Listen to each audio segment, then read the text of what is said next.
ओम गणपतये नमः. नमस्कार मित्रांनो, स्वागत आहे आपले बेस्ट मराठी यूट्यूब चॅनलमध्ये. मित्रांनो, गणपती स्थापनेनंतर चाहूल लागते ती गौरी आगमनाची. तर आजच्या व्हिडिओमध्ये आपण गौरीचे आगमन कसे करावे, तसेच गौरीचे आगमन करत असताना नेमके काय म्हणावे त्याविषयी संपूर्ण माहिती जाणून घेणार. त्यासाठी तसेच गौरी आगमनाचा शुभमुहूर्त काय असणार आहे, राहू काळ कोणता आहे, ते संपूर्ण माहिती आजच्या व्हिडिओमध्ये जाणून घेणार. त्यासाठी व्हिडिओ शेवटपर्यंत नक्की पहा. तर भाद्रपद महिन्याच्या शुद्ध पक्षात अनुराधा नक्षत्रावर गौरींचं घरोघरी आगमन होतं.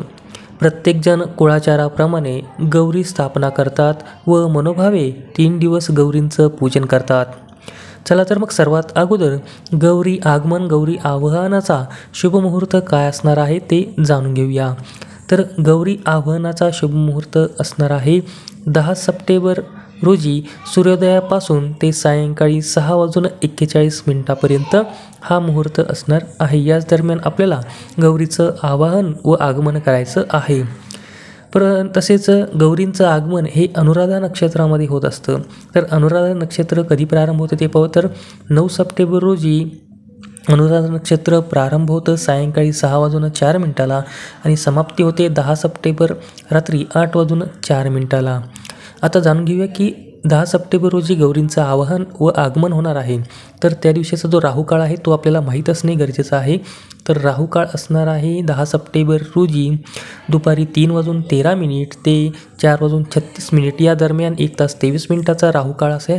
हा वेळ आपल्याला टाळून गौरींचं आगमन व आवाहन करायचं आहे. तर आता आपण जाणून घेऊया की पूजन व आगमन कसं करायचं आणि आगमन करते वेळेस काय म्हणायचं आहे ते पाहूया. तर आपापल्या कुळाचाराप्रमाणे गौरी बसवायच्या आहेत.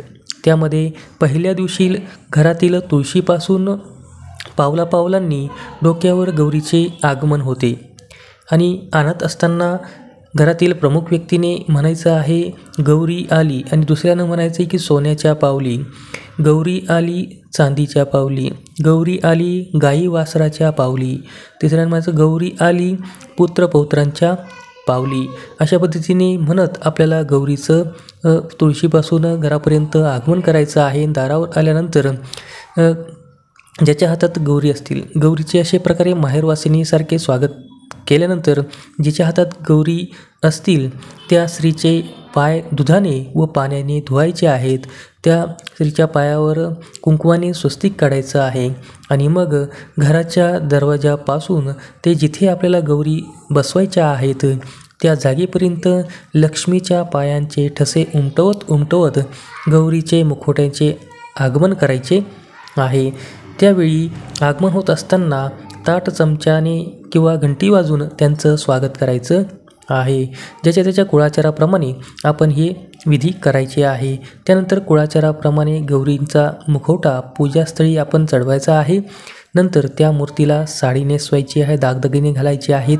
पहिल्या दिवशी पूजन करून आपण पहिल्या दिवशी गौरीला मेथीची भाजी, भाकरीचा नैवेद्य आपण दाखवायचा आहे. तसेच त्याआधी आपण देवीचं पंचोपचारांनी पूजन करायचं आहे. देवीला दुर्वा, कापूस, त्यानंतर आघाडा हे वाहायचं आहे. अशा पद्धतीने मातेचं पूजन करून आपण आगमन करायचं आहे. दुसऱ्या दिवशी गौरी मातेचं पूजन केलं जातं. तिसऱ्या दिवशी गौरीचं विसर्जन हे करतात. तर अशा पद्धतीने आपण गौरीचं आगमन नेमकं कसं करावं, तसेच पूजा मुहूर्त, शुभमुहूर्त काय असणार आहे आगमनाचं ते जाणून घेतलं. तर आजची माहिती आपल्याला कशी वाटली कमेंट करा. आवडल्यास लाईक करा, शेअर करा. धन्यवाद.